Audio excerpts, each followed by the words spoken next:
Are you satisfied with your understanding of sustainability? If not, like me, imagine a journey together, a pluralistic one, with innovators, startup, academia, NGO, all together looking for solution to the greatest challenge of our time. I'm Samuele Tini, and this is the Sustainability Journey. Welcome to another episode. Today, I am very pleased to have a wonderful guest, a person that has been on the Warwick family with many and working there and discussing and being also the global chair for the mentoring, a program that helps a lot of students to find focus in their way. And he's also, a leader in the leadership area, a coach, a mentor, and an expert in entrepreneurship. I'm very pleased to meet here Sanjiv Patel. Thank you, Sanjiv, for being here. Thank you for inviting me, Samuel. It's an honor. Thank you, Sanjiv. Sanjiv, you have a wonderful career. You are involved with the business school, and then you have done a lot in the field of leadership, and you are proposing, we will discuss today the leadership for sustainability from your experience. But before that, for our audience, I just want to ask you, who is Sanjiv? What is your background and what is your journey? Who is Sanjiv? That's a good question. I'm a citizen of the world, I think. My heritage comes from India, from a Hindu background, which I still follow today. I was born, as was my mum, in Kenya. And as a young child, we arrived in the UK, and I've been brought up in this environment ever since. What am I? I'm an ordinary person, just like everybody else. Strive to find meaning and purpose throughout the journey, dealt with various challenges, and used each as a basis to try and grow. I've learned many lessons in life, some the hard way, and I've tried to use whatever I've picked up along the way to try and help and support others as much as I possibly can. So that's who Sanjiv is. Somebody who gets joy out of trying to share those insights to help other people's journeys. Thank you, Sanjiv, for your presentation. I think it's really an humble presentation from a person that achieved so much. Knowing you, it's really also an example for people. I just want to ask you, why is so important? We are discussing the podcast, the sustainability. Why is so important in our context today? People have seen COP, the COP26, all over the news over the last few months. And at times like that, it focuses people's minds and it becomes visible to us. But we need to really stand back and just take a moment to breathe and take it all in. The world that was the world in my childhood, in your childhood, and probably most of the listeners, is a different place today. The speed at which we seem to be hurtling blindly towards extinction is scary. I'm saying this not just because it's for our future generations, but I'm talking about all of us today. We find ourselves constantly chasing more, bigger, better, and we're forgetting to live. So sustainability is as much about protecting the future, but also about living to your fullest today. Desensitizing yourself to the environment is what modern life has done to us. And I think cutting back the layers and just taking a moment to breathe and take it all in will help us see sustainability in a different way. Thank you, Sanjiv. Thank you for your reflection. I think it's really important, and I liked a lot living the life to the fullest today. It's also for us, and we detach ourselves from the world. And going, you have a profound perspective, your heritage, the Hindu heritage, and the teachings that have profoundly also influenced you. Today I received an email about sustainability and religiousness, and there was also the Asian and from Yale, I think, university that are advertising. So I thought, we'll discuss this with Sanjiv. What a coincidence. What is your perspective, and especially with the teaching and the culture?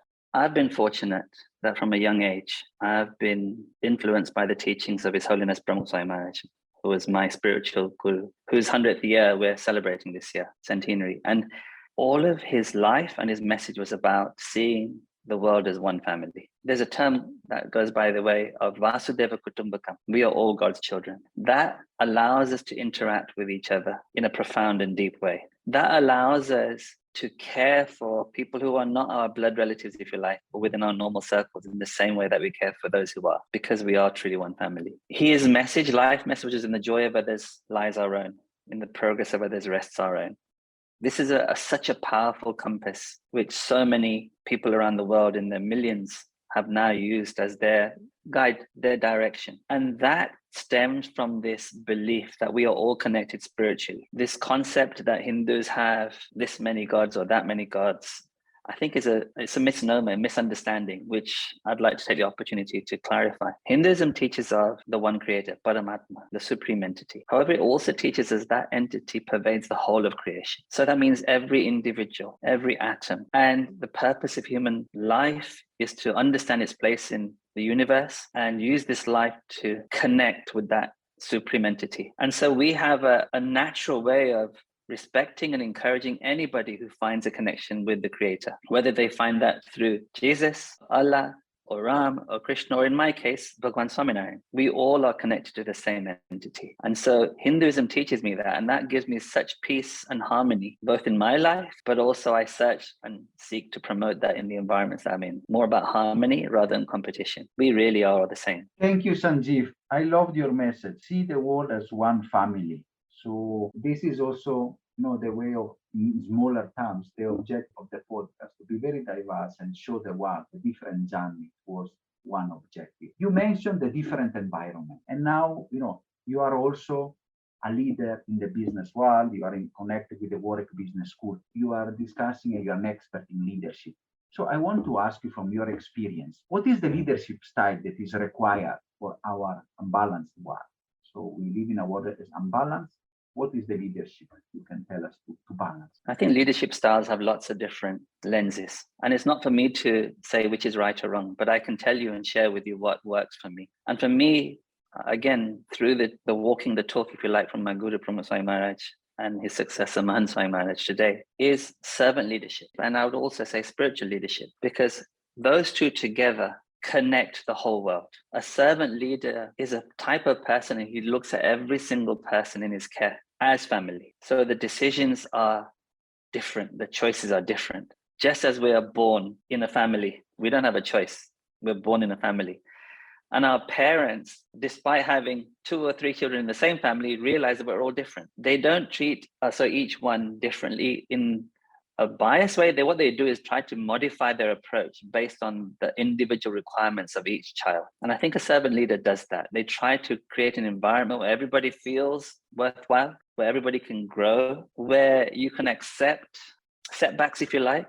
Some people call them mistakes, but what do you call them when it's your children? Children learn by taking the knocks, but you create that safe environment for them to do it. You protect them from the outside. So, I've seen my Guru Pramukh Swami Maharaj create some amazing things around the world that help bring communities together. But in no stage has he taken personal credit for that. He's always put it down to the people around him who have made this happen, to the blessings of his Guru, of Bhagwan Swaminarayan. And I think a servant leader with that mindset, it's underpinned by the most difficult characteristic for me, for sure, is that humility. Constantly being in tune with what's at play here in any situation. How much of this is ego and how much of this is you standing back and looking objectively. And having or striving for humility allows you to see the world differently. When it doesn't matter who takes the credit for something, it's amazing what can be achieved. And at the same time, I'm not saying it's an easy ride, because sometimes you have to take tough choices, tough decisions, without having the ability to explain to the good and the great or the wider audience why you're doing certain things. But you're doing it driven by the right motive. And so sometimes I found myself in that place as well, where I've had to basically stand out from the crowd, I guess, or get out my comfort zone, or do something which on the surface perhaps might seem different to others. But as long as I am clear that the reasons behind this are the same motivations, then I'm at peace with that. Because in life, I don't think you can please everybody, but as long as you're in tune with your values, your principles, and you're congruent with that, then that's the best you can do. And the spiritual connection is, as I said, that's where everybody's equal to me. And that's what I strive to stay to do. So perfect. So, what is the leadership style that we want to push forward for sustainability? I think the leadership style that resonates the most with me is the servant leader. In the current day and age and the crisis that we are seeing in Ukraine at the moment, a servant leader stands out. A servant leader is something that people are inspired by. But there are certain characteristics for a servant leader that I'd like to share. I've broken it down to a servant leader H.E.A.L.S. And for each of these letters, there's a meaning behind it, a characteristic behind it. So if we look at Zelensky as our lens, if you like, a servant leader has humility. And that is a primary foundation of, for me, any great leader. They're always willing to learn. They're always willing to listen, always humble about their achievements. A servant leader has empathy. You don't have to have experienced everything in life to have empathy. And the more empathy you have, the better connections with people that you will have. So H-E, A comes after that, and a servant leader has self-awareness. So in this acronym of a servant leader heals, A is for self-awareness. It is so vital that before you try to understand the outer world, you understand the inner world, yourself, and know your strengths, know your weaknesses, and be constantly trying to grow and improve. H-E-A follows L. A servant leader listens. Listening to your people, listening to the environment helps you really tune into what's happening. So servant leaders don't have blinkers on thinking they know the best. They actually listen more than they talk. And finally, S. S is for selflessness. A servant leader puts his people or their people before themselves. So H-E-A-L-S, a servant leader heals, has humility, empathy, self-awareness, listens, and is selfless. So that's where I believe sustainability can rise, but that's the leadership style that resonates the most with me. And I've been the beneficiary of having a leader, a mentor in the form of my Guru, Pramukh Swami Maharaj and Mahant Swami Maharaj, who have been servant leaders that I've witnessed close up for over 40 years. Perfect. Thank you, Sanjiv. Thank you for a profound reflection. And I think it's really important. As you say, it's not difficult sometimes, especially in the business context. We have to make tough choices, but we have to, as I say, stand out of the crowd and make what is, really also a balance with you. So I think it's really important. You discussed a bit about before also about the imbalances and all the short-termism and how our world, it is also pushing us towards, I can say, a path of self-destruction in a way, because we are destroying our social area, we are destroying our environment and the very foundation of our life on earth. So what we can do as individuals, as people that are listening, and to try to solve this issue. Samuel, what I think is wonderful about that question is that despite us talking about what the leaders of the world can do, actually each one of us has the power to make a massive difference.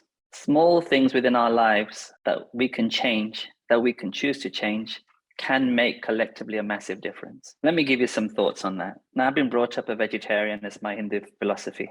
Cause no pain, the path of least hurt, least damage. But in this current day and age, what's refreshing for me to see is the genuine now momentum towards a plant-based diet. You can have various motivations, but from a sustainability point of view, it is proven without a shadow of a doubt now that limiting the amount of meat or going to a plant-based diet has a massive impact on global warming. And that's a personal choice that each person can have now. I don't believe there's an excuse anymore for not going to a plant-based diet, because there are so many substitutes that are now being created, because now big businesses realize there's money in this and they put their brains and expertise towards it. That's the direction we're all going in. It's not if you're going to go to a plant-based diet, as far as I'm concerned, it's when. So flexitarian, whatever works for you, start with where you are now and move forward. The other thing I'd say, Samuel, is a brilliant benefit to all of us. So I believe plant-based diets will help with your health, but moving towards decluttering our lives can bring us peace.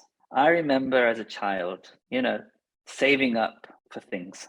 I remember as a child, even food, there'll be certain foods that would be a treat. But the way lives have gone, modern lives have gone, the convenience has come into place so much that we stockpile things now. Myself included, I'm in a process of decluttering. I'm standing back and looking at things and thinking, how many versions of the same thing do I need in my house? Whereas once upon a time, you bought something until it was no longer, useful, and it finished its useful life, and then you replaced it. Now it's all about getting the latest and the newest. And what do we do with those things that are replaced? They sit and collect dust. Whereas around the world and around us in our own communities, there's people who don't have the basics. So I'm going through this process of decluttering. Decluttering the outside world declutters the mind, just so you understand. This is my philosophy that I'm truly passionate about. That if we're surrounded by clutter, it's difficult to declutter inside. And so letting go of things is freeing. So I'm going through a process, and I suggest other people to do this, is look, find out what you can naturally use for yourself, your family, whoever else. Anything else is excess. And start by how can you distribute this? For some people, that will mean financially they need to sell it on a C2C platform. Fine, do that. But make it have some use for somebody rather than going to a dump. Secondly, and if that's possible, give it away. There are now more and more places that you can give this thing away, give your things away to, free cycle and the like, where people can benefit from something that is collecting dust or something that is filling up our home. So freeing up that space has a triple benefit. It helps sustainability for the environment because you're not chucking in the skips and having that to be, landfilled.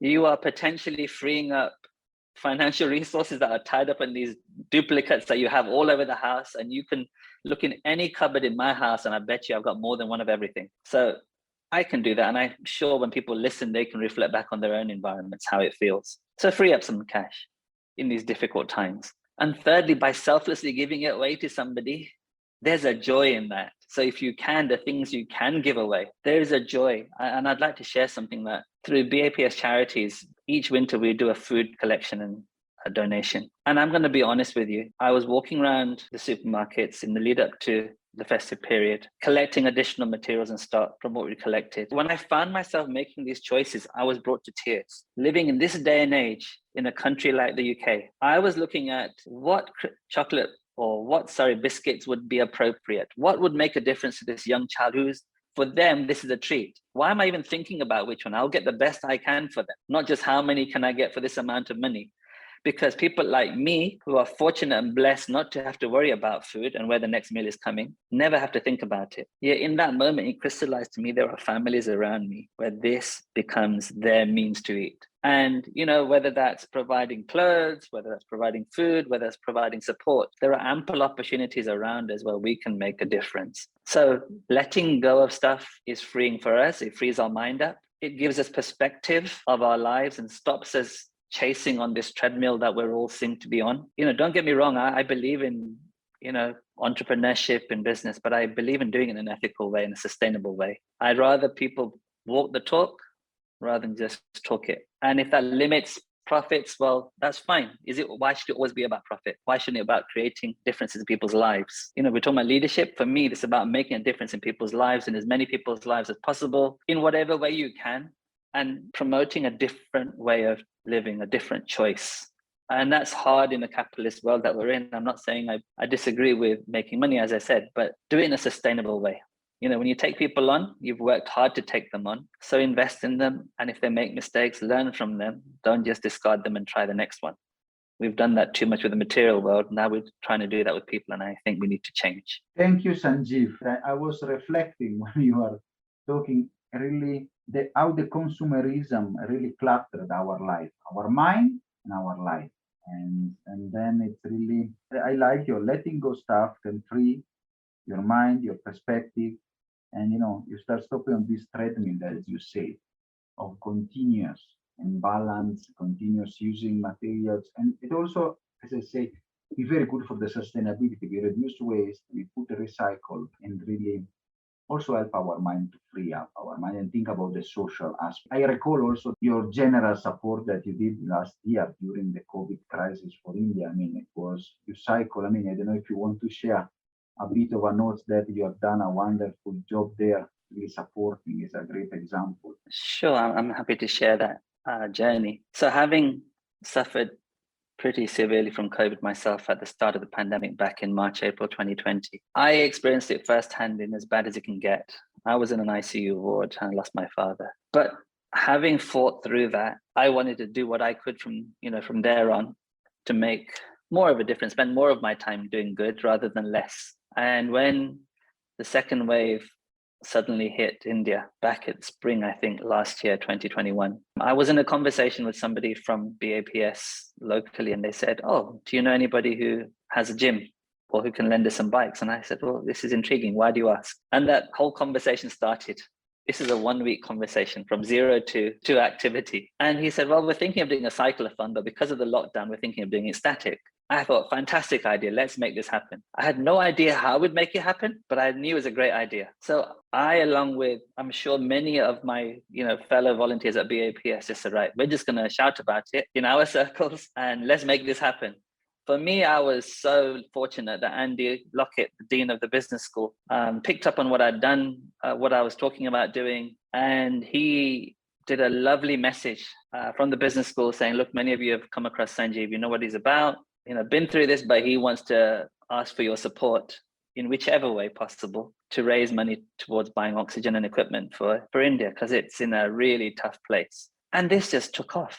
The pouring out of messages and support in every way from across the globe, Samuel, from people I'd never met. And I hope I get a chance to thank each of them personally one day. But sure, I was going through long COVID myself, but for me, I knew that whatever I was going to do and doing the cyclothon at 7,600 kilometers, we set a challenge over 48 hours. I got through 246 of those. Now, it took a lot out, but I knew that I had a chance to recover. Whereas those people at the sharp end of this didn't have a choice. And together we raised in a week, almost £750,000. A few hundred, what started as a few dozen turned into a few hundred cyclists in 3 centres around the UK, in the Nisan Temple, H.E.A.L.S, and the BAPS Temple in Leicester. And the pouring out of support from, like I said, every direction. I was on Radio 5 Live, on Sky. People were donating to the Just Giving page because, again, people see people. At the end of the day, it goes back to my earlier message, Vasudeva Kutumbakam, the world is one family.